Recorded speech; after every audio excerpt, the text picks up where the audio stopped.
Assalamualaikum warahmatullahi wabarakatuh. Baik, di sini saya akan mempresentasikan makalah saya yang kemarin yang berjudul Pengendalian Hama Pluteras Celestella menggunakan parasitoid Diadema semiclossum Helen pada tanaman kubis Brassica oleracea percapitata.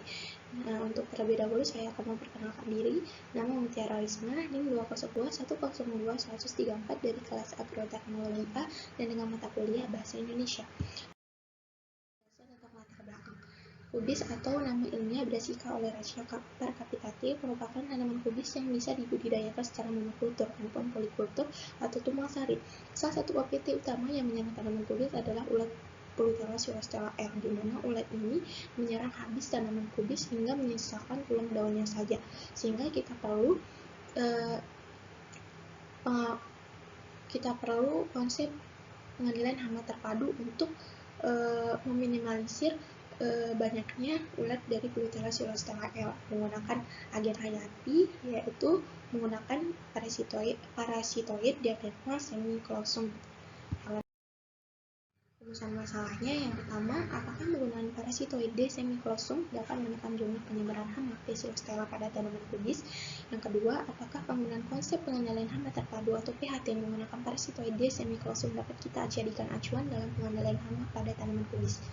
Selanjutnya, permasalahan yang pertama, memberikan cara yang lebih efektif dan ramah lingkungan untuk membasmi hama Celestella pada tanaman kubis. Yang kedua, untuk mengetahui bagaimana cara menekan jumlah hama Celestella menggunakan konsep pengendalian hama terpadu atau PHT agar jumlah produksi tanaman kubis dapat meningkat setiap tahunnya. Selanjutnya, tinjauan pustaka. Untuk yang pertama, tinjauan pustakanya yaitu budidaya tanaman kubis. Kubis bagaimana tanaman budidaya pada umumnya ditanam di daerah yang berhawa sejuk di dataran tinggi antara 800 sampai dengan 1000 mdpl dan bertipe iklim basah. Namun terdapat pula varietas yang dapat ditanam di dataran rendah pada 200 mdpl dan tanaman kubis dapat hidup pada tanah yang subur, gembur dan memiliki pH 6 sampai dengan 7 dan di mana budidaya tanaman kubis bisa dilakukan pada awal musim hujan maupun awal musim kemarau. Yang kedua, ulat Celestella L. Hama ulat dan kubis Celestella merupakan salah satu hama penting yang sering menyerang tanaman kubis baik di dataran tinggi maupun dataran rendah. Ulat ini bersifat oligopak, yaitu menyerang spesies tanaman kubis dan famili yang sama seperti spesies tanaman kubis. Yang ketiga, ada parasitoid Diadema semiclossum Helen, di mana merupakan parasitoid larva Celestella yang bersifat soliter. Di semiclossum juga merupakan komponen pengendali biologi yang penting untuk hama Celestella karena parasitoid ini dapat memparasit inangnya sendiri, yaitu ulat Celestella L. Selanjutnya, metode penulisan. Yang pertama, jenis penelitian. Saya menggunakan penelitian deskripsi, yaitu jenis penelitian teks yang gagasan utama di dalamnya disampaikan secara detail dan terperinci. Selanjutnya, yang kedua, metode pencarian data. Saya menggunakan mesin pencari atau search engine, di mana salah satunya bisa menggunakan Google. Yang ketiga, ada jenis data.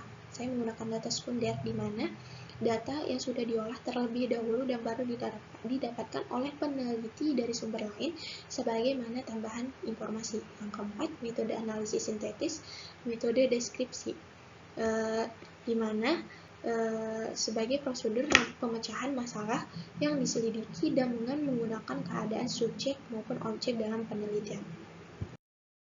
Selanjutnya, hasil penelitian. Inilah hasil penelitian rata-rata jumlah telur reproduksi Celestella, di mana pada tanaman B. oleracea lah jumlah telur Celestella dapat berkembang lebih banyak dibandingkan dengan tanaman yang lain. Di mana reproduksi Celestella. Jumlah telur hama Celestella akan dipengaruhi oleh tempat bertelur atau jenis dari tumbuhan yang ditumpanginya. Hama Celestella akan menumpang hidup dan akan menaruh telurnya di 3 jenis tanaman yang termasuk ke dalam famili Cruciferae. Yang kedua, ada Pectinides Celestella L. Perkembangan larva Celestella juga membutuhkan nutrisi pada tanaman agar dapat menentukan kualitas dan kuantitas makanan untuk menunjang proses fisiologi yang berkaitan dengan pertumbuhan dan perkembangan serangga. Yang ketiga, parasitoid larva di semiclossum. Di semiclossum dapat memparasit larva Celestella mencapai 95% pada musim dingin dan awal musim semi. Jadi, kesimpulannya, penggunaan semiclossum untuk mengendalikan hama Celestella merupakan cara yang lebih efektif, aman, dan ramah lingkungan karena bisa meminimalisir penggunaan pestisida kimia yang berlebihan pada tanaman.